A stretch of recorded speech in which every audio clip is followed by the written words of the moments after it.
warahmatullahi wabarakatuh. Perkenalkan, nama saya Siti Devi Endang Aulia Anggraini dengan NIM 241034, Prodi Pendidikan Matematika semester 2. Di sini saya akan menjawab pertanyaan dari bab 5 yang menjelaskan tentang tasawuf aswaja. Saya akan menjawab pertanyaan dari kelompok yang juga dijelaskan dari kelompok 10, yaitu pertanyaan pada halaman 146, soal yang pertama, keempat, dan kelima. Soal yang pertama yaitu menjelaskan tentang jelaskan secara singkat perkembangan tasawuf di era Rasulullah SAW sampai menjadi amali, akhlaki, dan falsafi. Di sini saya akan menerangkan tentang ilmu tasawuf dulu. Ilmu tasawuf adalah salah satu ilmu yang wajib dipelajari oleh setiap orang Islam, di samping ilmu akidah dan ilmu fikih. Esensi tasawuf sudah ada sejak zaman Nabi SAW, sebagaimana adalah hadis Jibril yang menanyakan kepada Rasulullah tentang makna imam, Islam, dan ihsan. Terkait ihsan, Nabi menjawab, ihsan adalah engkau menyembah Allah seakan-akan engkau menyaksikannya. Jika tidak dapat seperti itu, maka engkau harus merasakan bahwa Dia selalu mengawasimu. Pada era Nabi dan sahabat, tasawuf belum menjadi sebuah istilah. Belum ditemukan istilah ahwal, maqam, fana, dan baqa, dan istilah-istilah tasawuf lainnya. Meski demikian, substansi dari istilah-istilah tersebut sudah ada di era Nabi dan sahabat. Adapun dalam perkembangannya, tasawuf dapat diklasifikasikan menjadi 3 macam. Yang pertama yaitu tasawuf amali, yang kedua tasawuf akhlak sunni, yang ketiga yaitu tasawuf falsafi. Saya akan menjelaskan yang pertama yaitu tasawuf sunni. Apa sih yang dimaksud dengan tasawuf sunni? Tasawuf sunni adalah terjadi pada abad pertama dan kedua Hijriah. Tasawuf merupakan amalia ibadah mendekatkan diri kepada Allah. Pada periode ini, para sufi belum memberikan perhatian mendalam tentang keadaan-keadaan hati dan tahapan-tahapan suluk. Yang kedua yaitu tasawuf akhlaki atau sunni. Tasawuf akhlaki mulai muncul pada abad ketiga Hijriah sesudah tasawuf amali. Pada periode ini, para sufi mulai memberi perhatian mendalam tentang keadaan-keadaan hati dan proses suluk. Yang ketiga yaitu tasawuf falsafi. Tasawuf falsafi adalah tasawuf yang mencampur adukan dzauq dengan pandangan-pandangan akal dan mengistilahkan dengan istilah-istilah filsafat. Yang kedua yaitu pertanyaan dari soal yang keempat, mengapa sih Imam Al-Ghazali dan Imam Al-Junaidi menjadi representasi dari tasawuf aswaja? Jelaskan.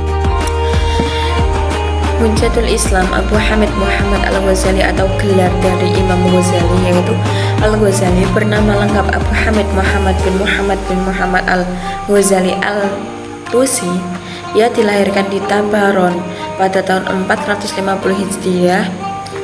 Ayahnya adalah seorang pemintal atau ghazal, sebab itulah ia bergelar Al-Ghazali.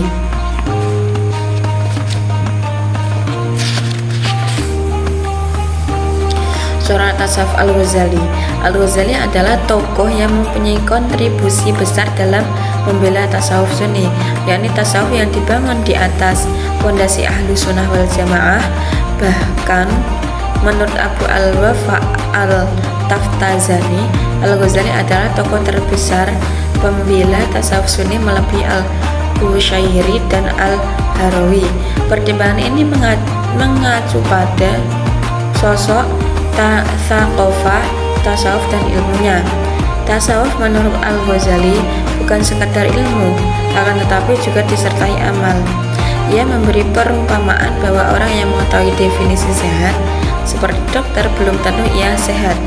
Orang yang mengetahui definisi mabuk belum tentu ia mabuk. Bahkan orang yang sedang mabuk tidak mengetahui definisi mabuk.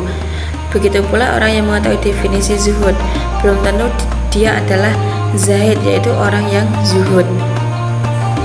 Intisari tasawuf menurut Al-Ghazali adalah membersihkan jiwa dan sifat-sifat tercela sehingga puncaknya dapat membersihkan hati dan dari selain Allah. Yang kedua yaitu Abu Qasim Al-Junaidi. Nama lengkapnya adalah Abu Al-Qasim Al-Junaid bin Muhammad bin Al-Junaidi. Ayahnya adalah seorang penjual kaca. Hal ini menjadikan pendapat gelar Al-Qawariri sebagaimana penuturan Al-Qushairi wafat pada tahun 460 Hijriah.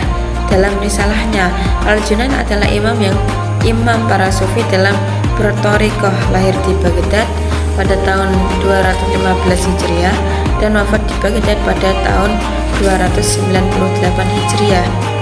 Corak tasawuf Al-Junaid. Al-Junaid adalah tokoh dalam tasawuf Sunni. Ia sangat menentang pandangan-pandangan tasawuf yang bertentangan dengan Al-Quran dan As-Sunnah. Al-Junaid mampu mengendalikan keadaan-keadaan spiritual yang datang ke dalam hatinya sehingga ia tidak pernah mengucapkan syatah. Syatah menunjukkan kekurangan dan kelemahan seorang sufi. Di antara perkataan Al-Junaid tentang tasawuf adalah yaitu yang pertama, seluruh jalan kepada Allah tertutup kecuali bagi orang yang mengikuti jejak-jejak Rasulullah SAW. Yang kedua yaitu ilmu kami ini terkait dengan Alkitab dan As-Sunnah. Yaitu pertanyaan yang nomor 5 yaitu jelaskan masing-masing istilah dari fana, hulul, dan ittihad. Secara bahasa, arti fana adalah memutus dan menghilangkan. Dalam istilah tasawuf, fana mempunyai beberapa pengertian. Yang pertama yaitu meleburkan sifat-sifat nafsu dan hilangnya sifat-sifat tercela. Yang kedua yaitu meleburkan keinginan-keinginan duniawi. Yang ketiga menghilangkan keinginan-keinginan diri dan menetapkan iradah Allah. Yang keempat hilangnya pandangan terhadap makhluk. Yang kelima yaitu hilangnya perasaan dan kesadaran. Dalam keadaan ini sufi tidak dapat merasakan anggota tubuhnya, nafasnya, dan alam sekitarnya. Yang kedua yaitu ittihad. Ittihad berasal dari lafal iwtahada, kemudian karena proses iqlal menjadi ittahada yang mengikuti wazan ifta'ala yang berfaedah mutawa'ah. Makna dari ittihad adalah bersatu.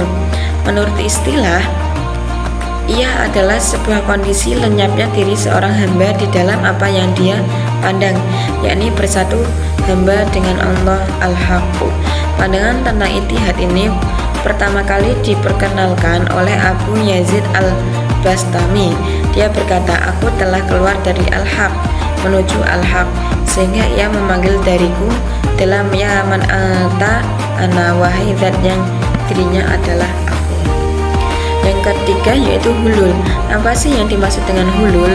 Hulul terambil dari kata halla.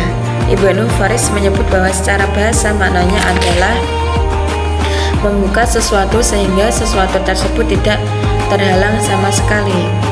Dalam istilah tasawuf, hulul adalah bertempatnya tabiat ketuhanan di dalam tabiat kemanusiaan, atau dengan ibarat lain, ia adalah bertempatnya lahud di dalam nasud.